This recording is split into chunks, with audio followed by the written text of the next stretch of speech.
당신의 마음은 지금 온전한가요? 누군가의 말 한마디에 깊이 상처받아서 며칠째 그 말을 곱씹으며 잠을 이루지 못하고 계시진 않나요? 가장 가까운 사람에게 배신당해서 사람은 다 똑같아, 누구도 믿을 수 없어라고 중얼거리고 계시진 않으신가요? 오랜 세월 함께했던 친구가, 가족이, 동역자가 어느 날 갑자기 등을 돌렸을 때 당신의 마음은 산산조각 나지 않으셨나요? 우리는 그럴 때 자연스럽게 이렇게 말합니다. 다시는 믿지 않을 거야. 다시는 마음을 열지 않을 거야. 사람은 다 그런 거야. 하지만 오늘 우리는 함께 이 진리 앞에 서려 합니다. 상처받은 마음을 닫아 걸면 안전할까요?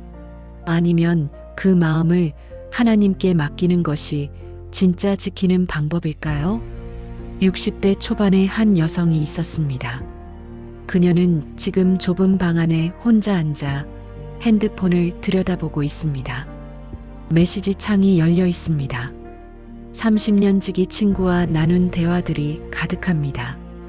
웃었던 날들, 울었던 날들, 서로를 위로했던 순간들, 모든 것이 그 대화창 안에 담겨 있습니다.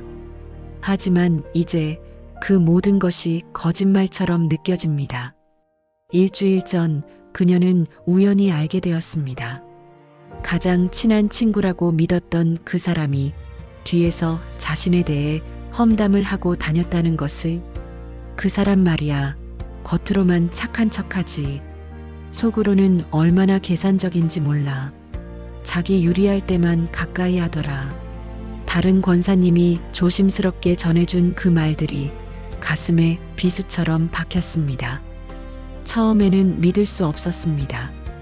아니야, 그럴 리 없어. 우리가 얼마나 가까운 사이인데. 하지만 생각할수록 의심은 커졌습니다. 최근 몇 달 동안 그 친구가 이상했던 것들이 떠올랐습니다. 연락이 뜸해진 것, 만나자는 말에 핑계를 댄 것, 눈을 피하던 것. 정말 그랬던 거야? 그녀는 그날 밤 그 친구에게 전화를 걸었습니다. 떨리는 목소리로 물었습니다. 조용히 물었습니다. 그러자 친구는 잠시 침묵하다가 차갑게 대답했습니다. 그 한마디가 모든 것을 끝냈습니다. 전화를 끊고 그녀는 주저앉았습니다. 30년이 무너지는 데는 단 5분이면 충분했습니다. 당신도 혹시 그런 경험이 있지 않으신가요? 평생 믿었던 사람에게 배신당한 경험, 진심을 다했는데 뒤통수를 맞은 기억, 가장 아꼈던 사람이 가장 큰 상처를 준 순간, 그런 일을 겪고 나면 마음에 무언가가 단단하게 닫힙니다. 다시는 이런 일을 겪지 않겠어. 다시는 사람을 믿지 않을 거야. 다시는 마음을 열지 않을 거야. 상처받은 마음은 스스로를 보호하기 위해 더 두꺼운 벽을 쌓습니다. 그날 이후 그녀는 변했습니다. 교회에 나가도 사람들과 거리를 두었습니다. 누가 말을 걸어도 형식적으로만 대답했습니다. 안녕하세요. 네, 잘 지내요. 먼저 가볼게요. 더 이상 깊은 이야기를 나누지 않았습니다. 더 이상 속마음을 드러내지 않았습니다. 누군가 점심 약속을 제안하면 그녀는 부드럽게 거절했습니다. 집에 혼자 있는 시간이 많아졌습니다. 핸드폰을 보지 않았습니다. 누구의 연락도 받고 싶지 않았습니다. 남편이 걱정스럽게 물었습니다. 그녀는 고개를 저었습니다. 하지만 괜찮지 않았습니다. 밤마다 그 친구 생각에 잠을 이루지 못했습니다. 왜 그랬을까? 내가 뭘 잘못했을까? 처음부터 나를 이용한 걸까? 생각이 꼬리에 꼬리를 물었습니다. 그리고 생각할수록 마음속에는 분노가 쌓였습니다. 30년을 함께 했는데 어떻게 그럴 수가 있어? 내가 얼마나 진심이었는데. 배신자, 거짓말쟁이. 분노는 점점 커졌고 그 분노는 다른 사람들에게까지 번졌습니다.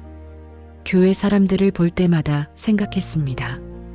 이 사람들도 다 겉과 속이 다르겠지. 진심으로 대하는 사람은 아무도 없겠지.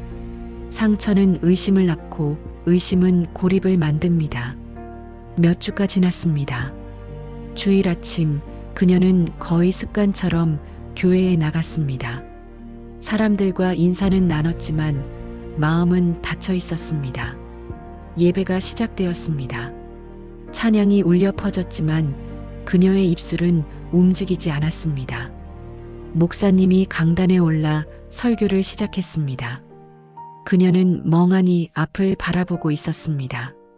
그런데 어느 순간 목사님의 한마디가 귓가에 박혔습니다. 무릇 지킬 만한 것보다 더욱 내 마음을 지키라. 생명의 근원이 이에서 남이니라. 잠언 423. 그녀의 귀가 열렸습니다. 목사님이 말을 이었습니다. 사랑하는 성도 여러분, 마음을 지킨다는 것은 무엇입니까? 마음을 닫아 걸고 아무도 들이지 않는 것입니까? 아닙니다. 마음을 지킨다는 것은 상처를 외면하는 것이 아닙니다.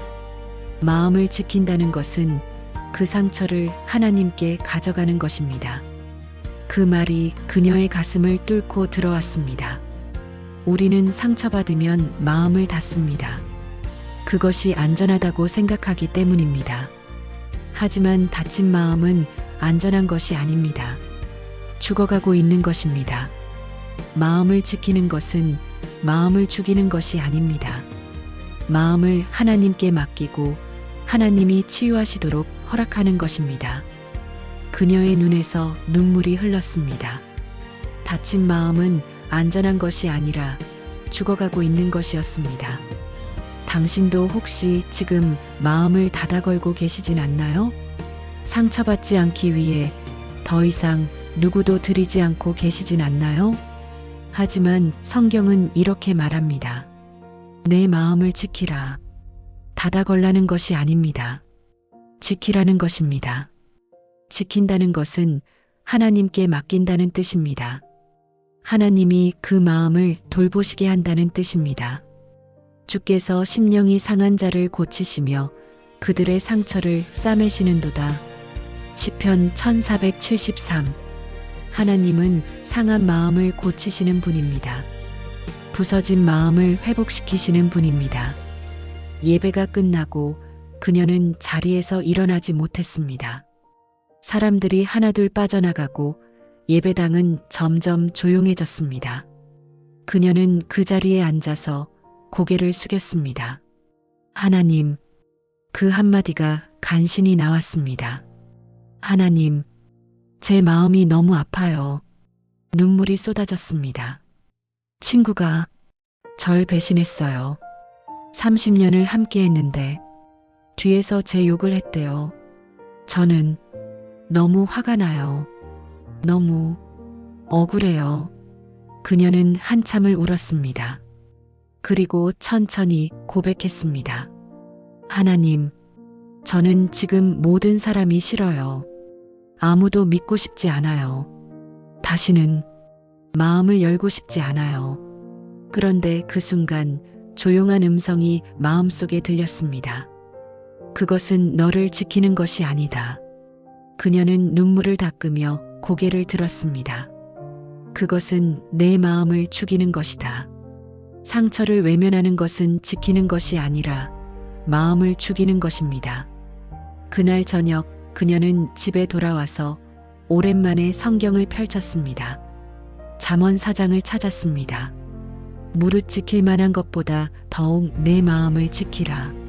생명의 근원이 이에서 남이니라. 잠언 423. 그녀는 그 구절을 천천히 읽었습니다. 생명의 근원이 이에서 남이니라.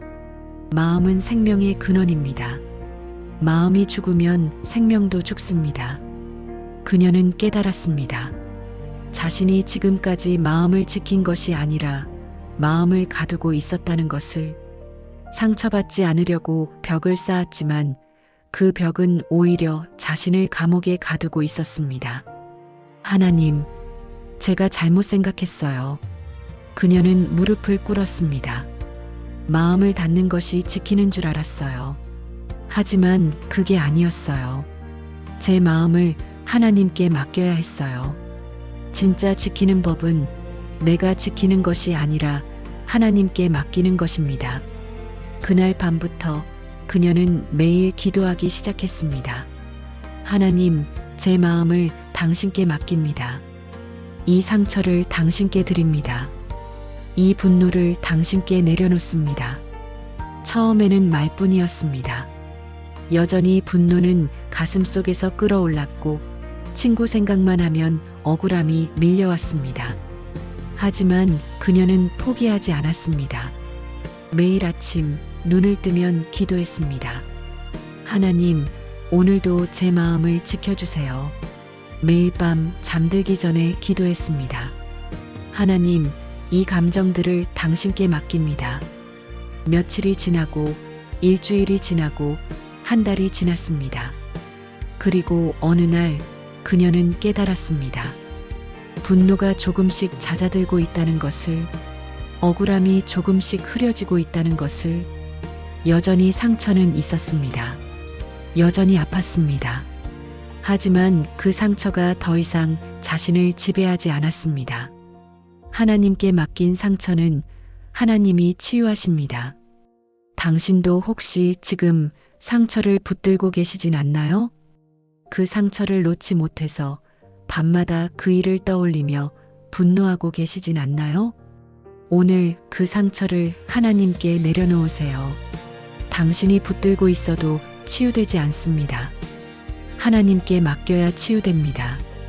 성경은 이렇게 말합니다. 너희 염려를 다 주께 맡기라. 이는 그가 너희를 돌보심이라. 베드로전서 57. 염려만이 아닙니다. 상처도 분노도 억울함도 모두 주께 맡기라는 것입니다. 그분이 돌보실 것입니다. 2달이 지났습니다. 어느 날 오후 그녀는 마트에서 장을 보고 있었습니다. 그런데 멀리서 그 친구가 보였습니다. 그녀의 가슴이 철렁했습니다.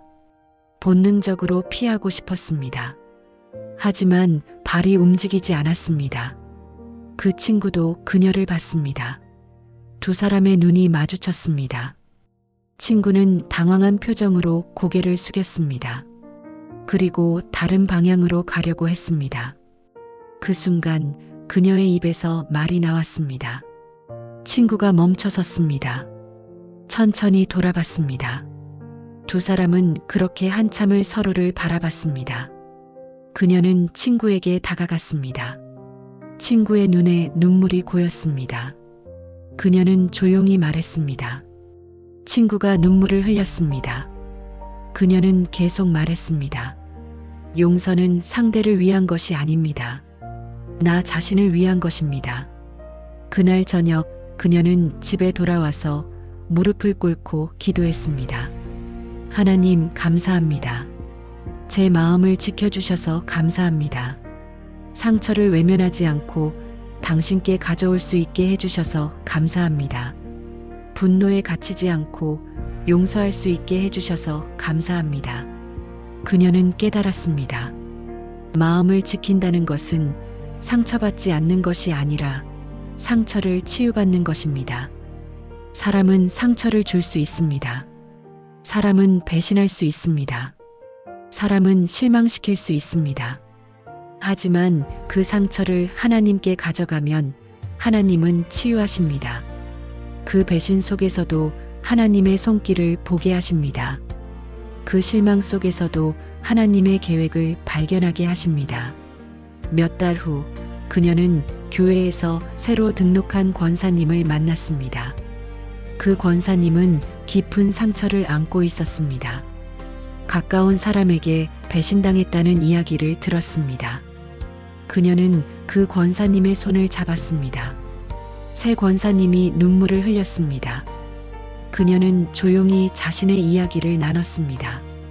어떻게 30년 친구에게 배신당했는지, 어떻게 마음을 닫고 살았는지, 어떻게 하나님께 그 상처를 맡겼는지, 어떻게 치유받고 용서하게 되었는지 새 권사님이 물었습니다. 그녀는 미소 지었습니다. 우리의 상처는 다른 사람을 위로하는 통로가 됩니다. 지금도 그녀는 가끔 그 친구를 만납니다. 예전처럼 가까운 사이는 아닙니다. 신뢰는 쉽게 회복되지 않습니다. 하지만 원망은 없습니다. 분노도 없습니다. 그녀는 배웠습니다. 사람에게 의지하지 않는 법을, 사람에게 기대하지 않는 법을, 오직 하나님께 마음을 맡기는 법을. 여호와를 의지하는 자는 복이 있도다. 여호와가 그의 의지가 되리로다. 예레미야 177. 사람은 실망시킬 수 있습니다. 하지만 하나님은 결코 실망시키지 않으십니다. 사람은 떠날 수 있습니다. 하지만 하나님은 결코 떠나지 않으십니다. 사람은 상처를 줄 수 있습니다. 하지만 하나님은 그 상처를 치유하십니다. 어느 날 저녁 그녀는 창밖을 바라보며 조용히 기도했습니다. 하나님, 이제 알았어요. 마음을 지키는 법을요. 상처를 외면하는 것이 아니라 당신께 가져가는 것. 사람을 믿지 않는 것이 아니라 당신을 더 신뢰하는 것. 마음을 닫는 것이 아니라 당신께 열어드리는 것. 이젠 상처가 아닌 믿음이 제 마음을 지킵니다. 당신의 마음은 지금 어떠신가요? 상처로 얼룩져 있나요? 분노로 가득 차 있나요? 배신의 아픔으로 무너져 있나요? 오늘 그 마음을 하나님께 가져가세요. 혼자 끌어안고 있지 마세요. 혼자 사귀려 하지 마세요. 혼자 이겨내려 하지 마세요. 수고하고 무거운 짐진 자들아, 다 내게로 오라. 내가 너희를 쉬게 하리라. 마태복음 1128. 예수님은 우리의 상처를 아십니다. 우리의 아픔을 이해하십니다.